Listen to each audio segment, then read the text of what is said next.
Hello, good morning. Welcome back to our channel. If you are new here, sorry, I like to watch neighbors. We're in our car, I'm like, who is it? Relaxing. Who's driving by? Yeah. If you're new to our channel, hit that subscribe button, give us a big thumbs up, and follow along on our life's journey. But Jeremy's going to give a little bit of update before our day starts here. Yeah, so last Friday we went in and had a CT scan just to see if the blood clot had dissolved.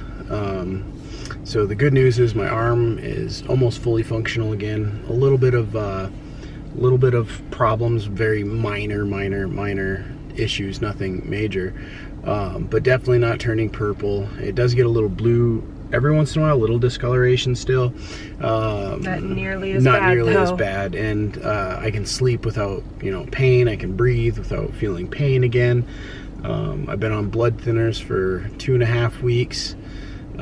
So where things are at is we did the CT scan, and then we weren't sure, but I was scheduled for chemo on Monday. We went in and they said the blood clot hasn't dissolved. So I can't do chemo because they have to use the port for some of the chemo because of the one drug, etc. And so from there,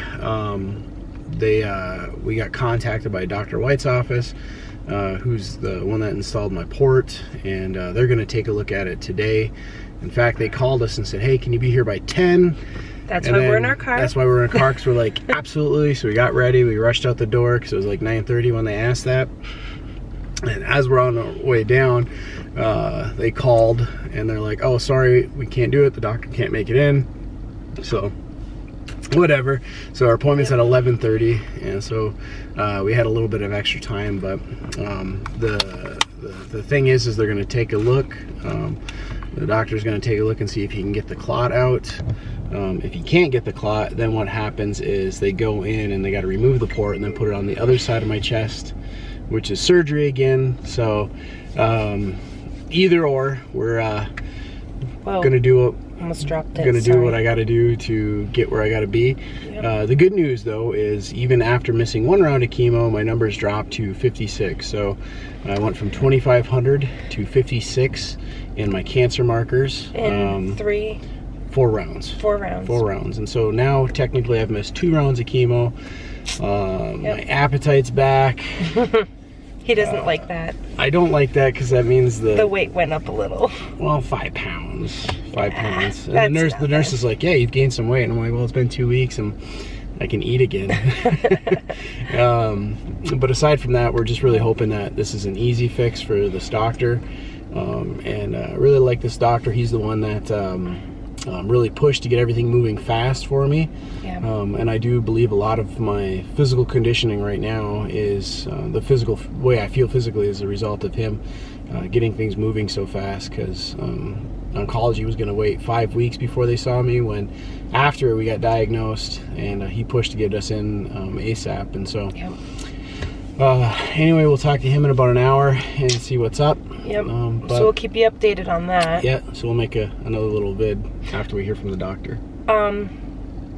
So his one PA did say that, like he said before, they wouldn't do the chemo because they can't do the one drug through a PICC line. It's really dangerous, I guess, is what she said. Yeah, it makes you super sick if they do a PICC line. And a PICC line goes in your arm versus the port's in the chest. And the port's connected to 3 arteries. And so, I don't know if that makes a difference. Because we were kind of thinking, well, why can't they, flush out the port? And we've been asked that.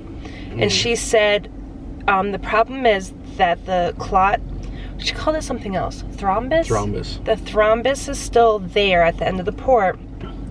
But she said if they can access the port and say, oh, okay, they're drawing blood, they can access the port, great, we'll do it. She says that it's really dangerous because it could potentially dislodge that thrombus, and it could send it to his heart or lungs and give him a stroke or a heart attack. So we want to avoid that. Don't stroke out or have a heart attack. I mean, so please. Apparently, and we didn't realize the severity of this blood clot. This wasn't. I just kind of was disregarding it as a whatever thing. Well, because some of them were kind of acting like that. Yeah, but it's not a whatever thing. This is something that could have killed me. So I'm thankful that God was watching over me yet again. Yes. And I'm not dead. I was just kind of curious. There's like all this equipment pulled up behind us here. Are they working in our yard today? No. Oh, that's the neighbor. They're cleaning up the neighbor's yard. They're cleaning the neighbor's yard. Yeah. Giant truck pulled up and people got weed killers or weed whackers out. Anyway, so yeah. Sidetrack. Yeah, side note. But that's where it's at, and hopefully we get her fixed. So. Yep. So we'll just fill you in when we know more.